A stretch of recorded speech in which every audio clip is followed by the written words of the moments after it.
that is delivered to celebrate the memory of Gigi, and the big boss today is Franco Malerba, so I'm going to hand in the mic immediately to Franco. I just wanted to say hello from the Bocconi University side. We're very pleased to host this workshop. We are a special part of the campus because we are in our experience lab of our business school, and so we thought this was more modular given the many activities that we have to do during the afternoon and even tomorrow during the day. Let me say that again, we are extremely pleased to host this conference and to see so many friends that coalesce here today. Gigi was a special person, as Franco will remind, and as he did actually during the beautiful mass celebration we had last year. It was really a special moment for those of us who could attend. As you know, Gigi was a pillar for Bocconi University because he started back in 1989 as an assistant professor. And he got tenure in 1992 as an associate professor, and for many years was here at Bocconi. But even when he moved to Brescia and then Pavia as a full professor, he's always been here, because basically he had his office here. He used to teach also a little bit here at Bocconi University. And he has been, let me say, a key member of one of the most important things that, in my view, Bocconi did over the years, which is SPRU. And here we have the father of SPRU, Franco Malerba, which made many people like myself get in love with technological strategy or the economics of technology, and produce many spillovers, positive spillovers within Bocconi and outside Bocconi. So I'm extremely pleased, and again, it's great that we are all here. I like to remember Gigi as a person that was full of confidence, always smiling, and with a lot of generosity, ready to give feedbacks to any comment and opinion that one was sharing with him. So again, thank you very much. Try to enjoy the conference. It's great that we start with a beautiful panel here, and let me hand the mic to my friend Franco.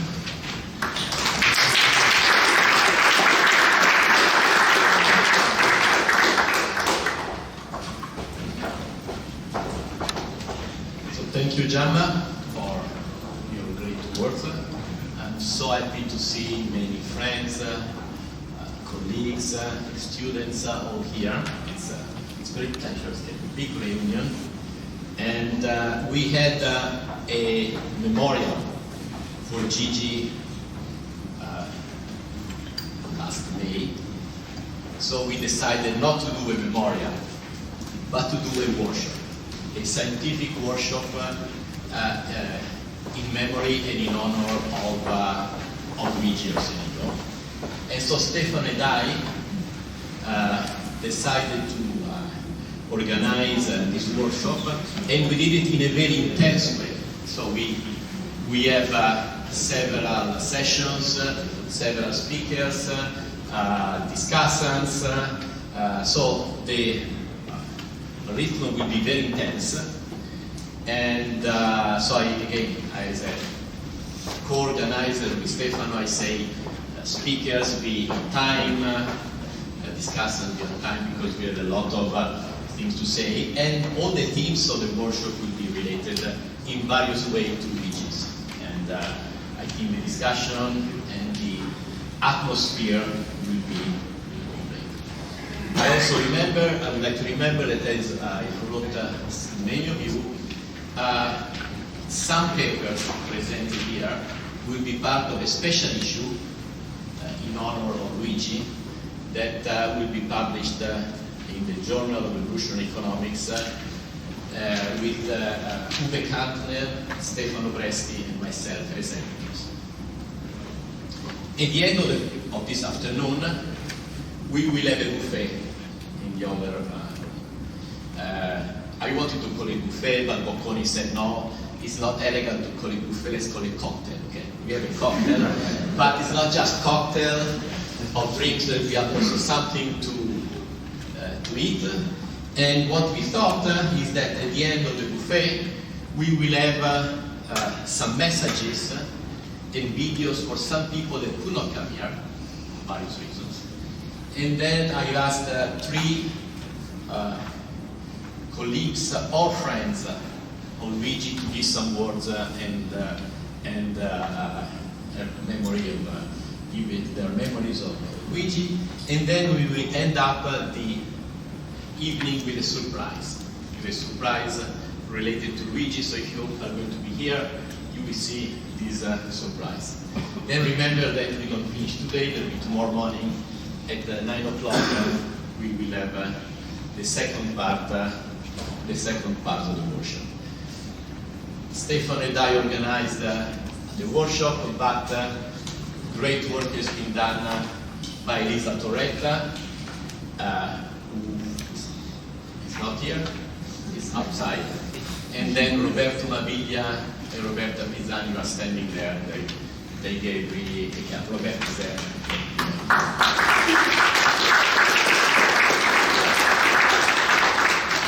So I'm supposed to talk about the legacy of Luigi Orsenigo, the legacy as intellectual and scholar, but of course, in doing that I will talk of Luigi as a friend. Because in my personal experience, the two dimensions really overlap completely. So, if we want to talk about the legacy of Luigi, I think that Luigi has been a protagonist in two major developments that shaped the way we look at the economy today. One was the emergence of innovation studies as a field. And here Luigi was in the first group that entered this new field after it was founded, and contributed with many contributions with strengthening the field, but also widening the scope in new directions, such as innovation and industrial transformations, the role of institutions in science. But then the second development is being related to the rise of evolutionary theory, in which Gigi, since the beginning, enthusiastically gave his contribution with many papers and books on modeling, theory of industrial evolution, understanding of the dynamics of market structure. Intellectually, Gigi grew up in those years that were very vibrant and exciting of the SPRU of the 1980s. Those times contributed a lot to what we think now about innovation, economic change, industrial transformation, and industrial dynamics. And I think that from that period, that vibrant and exciting period, Gigi got a lot of inspiration and stimulus from three key people. One is Freeman, with his major pioneering work on technology, the economy, the relevance and complexity of industrial transformation, and on the role of institutions. The other is Pavitt, with his great work on sectoral patterns of innovative activities, and his deep, unconventional, and sharp view of technologies and industries. And the third is Giovanni Rose, with his key work and contribution on evolutionary theory. So from those years at SPRU, Gigi emerged with an ambitious and brave research program that aimed to tackle big challenges related to understanding of economic change, industrial transformation. And this grand theoretical and empirical design had the foundations in evolutionary theory, economic dynamics, innovation, and institutions, and accompanied Gigi all his life.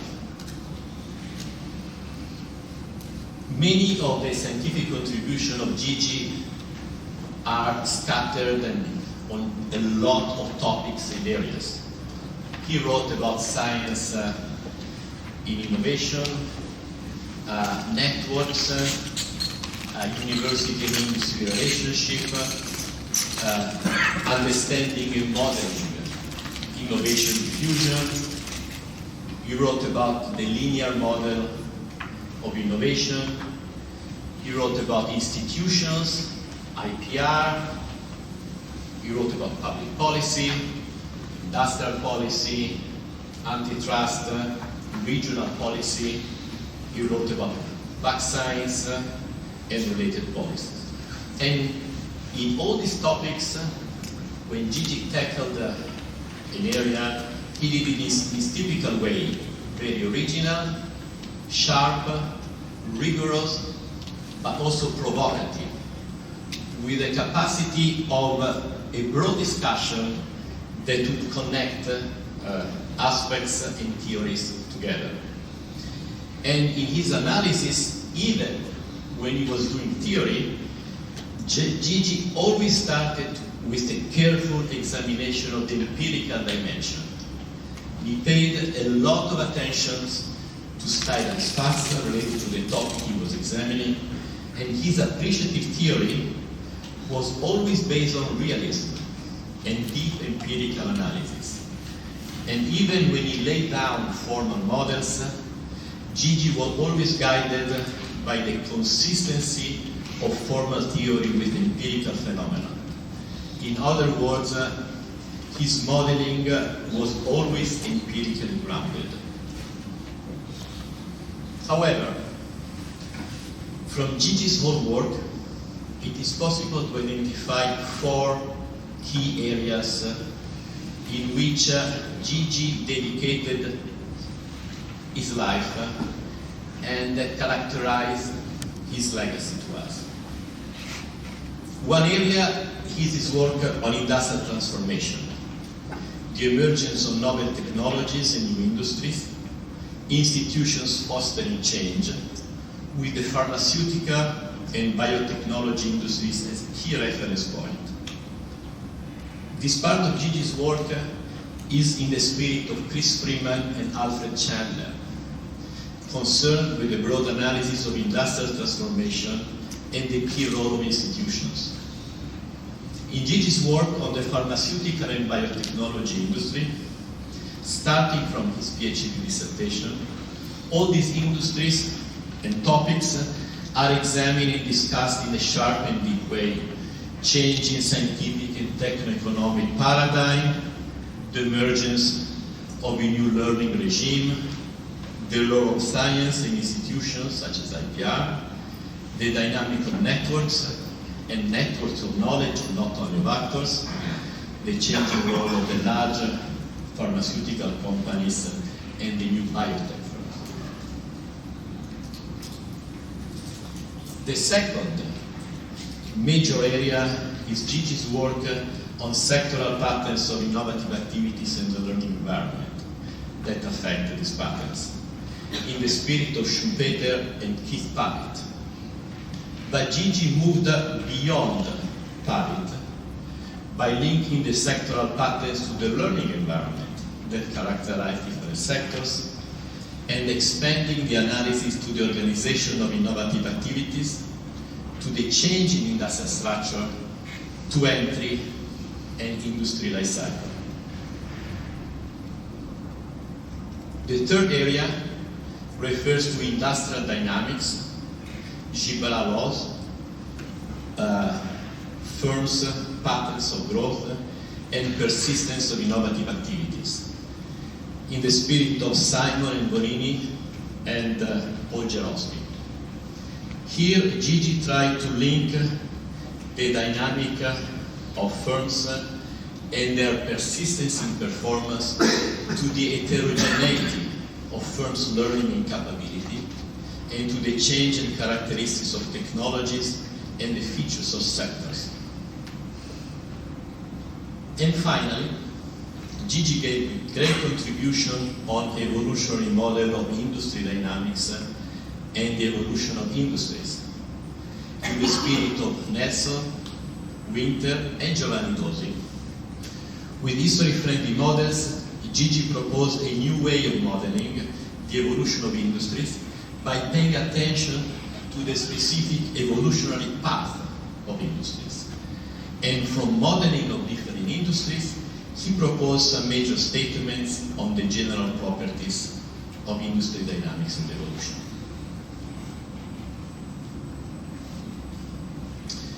Gigi's scientific and intellectual legacies go hand in hand with his personality.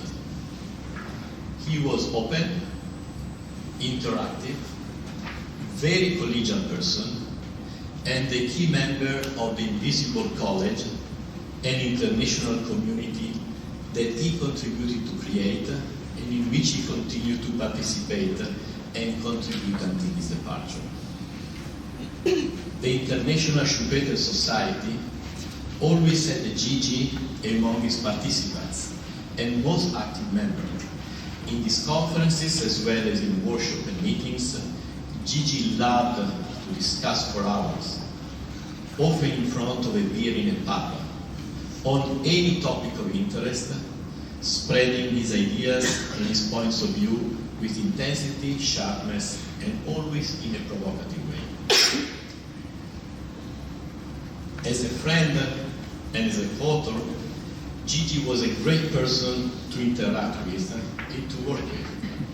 He was highly creative, very curious, a non-conventional thinker, and very passionate about the things he believed in and on which he was working.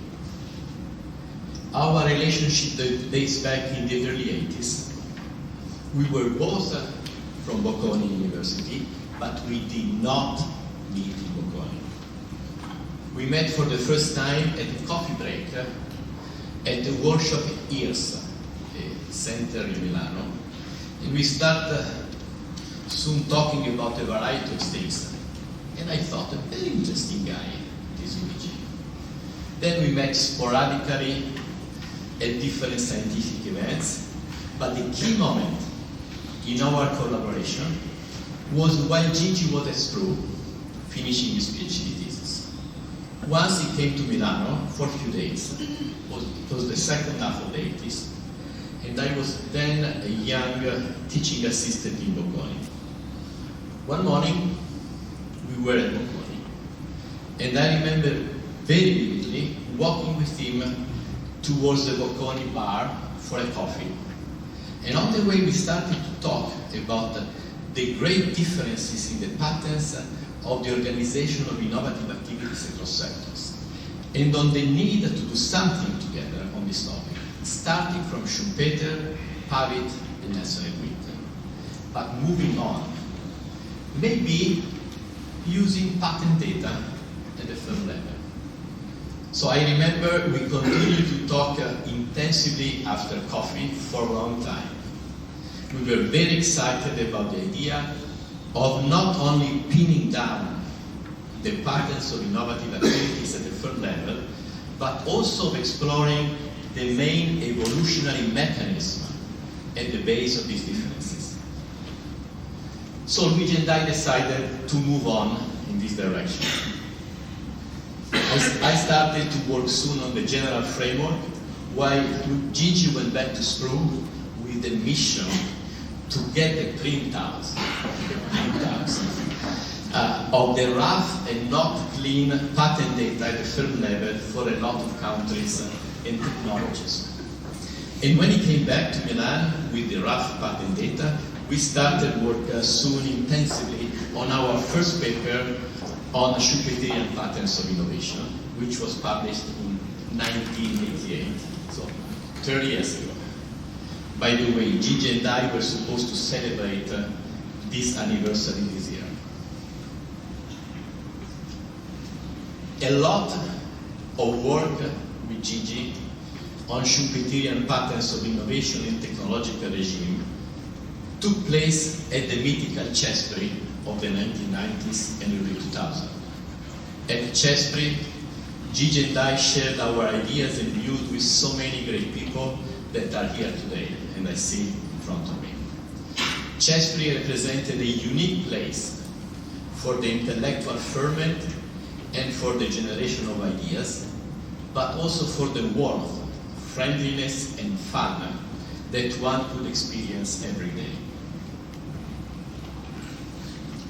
Then, Gigi and I became involved with the Gang of Four and the development of history-friendly models.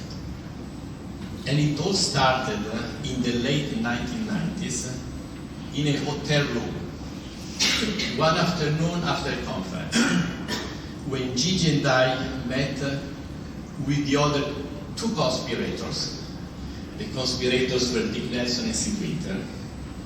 And in that hotel room, and in a meeting that followed soon after, Gigi and the rest of the Gang of Four started talking about how formal model could complement appreciative theorizing and the history of industry evolution.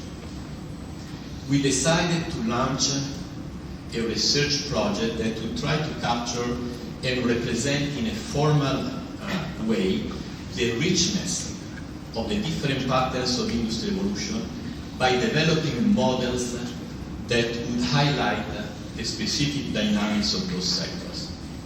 And we became soon convinced that this research would represent a second generation of evolutionary models, following the seminal contribution originated by the 1982 Nelson and Winter book, and by the efforts of other evolutionary scholars such as Stan Metcalf, Giovanni Dosi, and Paolo Saviano.